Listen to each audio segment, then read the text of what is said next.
টমেটোর সাথে ডিম ভাজি করে যে এরকম একটা বাজে অভিজ্ঞতা আমার হবে কখনো এটা আমি কল্পনাও করিনি। আমি ভাবতেই পারিনি আমার সাথে এটা হবে।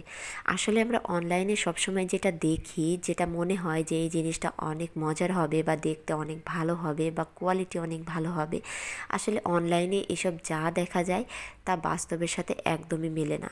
আর খাওয়ার ক্ষেত্রে তো মানুষের রুচি এক একজনের এক এক রকম। তো অনলাইনে আমি দেখতেছিলাম কয়দিন ধরে যে সবাই ডিম ভাজি করে খাচ্ছে টমেটো দিয়ে। তো সেটা থেকেই আমার টমেটোর সাথে ডিম ভাজি করে খাওয়ার একটা মানে ইচ্ছা মনের মধ্যে জাগ্রত হলো যে টমেটোর সাথে ডিম ভাজি করে খেলে আসলে কেমন হয়।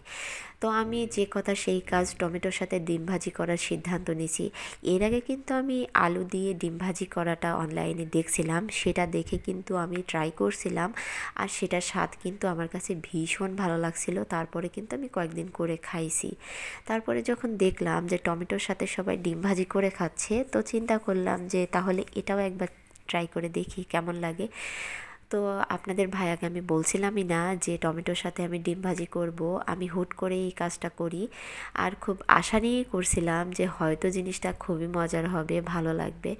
আসলে পার্সোনালি টমেটো আমার একদমই পছন্দ না। তবে টমেটোটা আমি হচ্ছে সবজির সাথে বা মাছের সাথে রান্না করলে একটু একটু খাই। সেরকম টমেটো আমার পছন্দ না। তারপরেও কিন্তু আমি টমেটোর সাথে ডিম ভাজি করার সিদ্ধান্ত নিই। তো এর জন্য আমি একটা টমেটো ছোট ছোট করে কাটি। তারপরে হচ্ছে পেঁয়াজ, মরিচ সব কিছু দিয়ে ভালো করে মেখে হলুদ দিছিলাম, লবণ দিছিলাম। সবগুলো ভালোভাবে মেখে তারপরে হচ্ছে ডিম দিয়ে ভালোভাবে ডিমটা ফাটাই নিছিলাম। তো যাই হোক, টমেটোর সাথে ডিম ভাজি করলাম, কিন্তু এটার স্বাদ যে এতই বাজে ছিল আমার কাছে।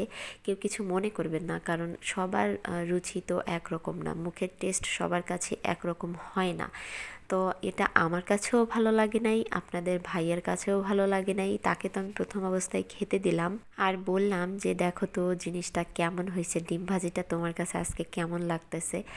তো খেয়ে বলতেছে একটু কেমন যেন, এরকম লাগতেছে কেন। আমি বললাম ভালো লাগতেছে নাকি মন্দ লাগতেছে।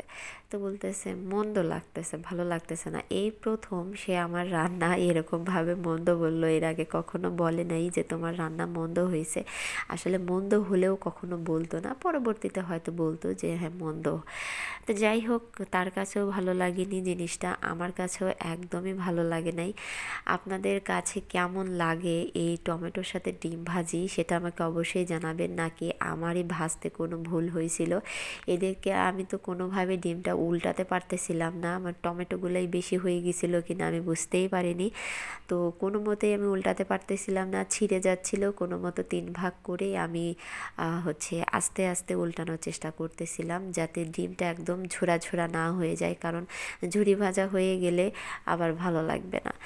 তো যাই হোক, এটাই ছিল আমার টমেটোর সাথে ডিম ভাজি করে খাওয়ার অভিজ্ঞতা, আপনাদের সাথে শেয়ার করলাম। কেউ কিছু মনে করবেন না।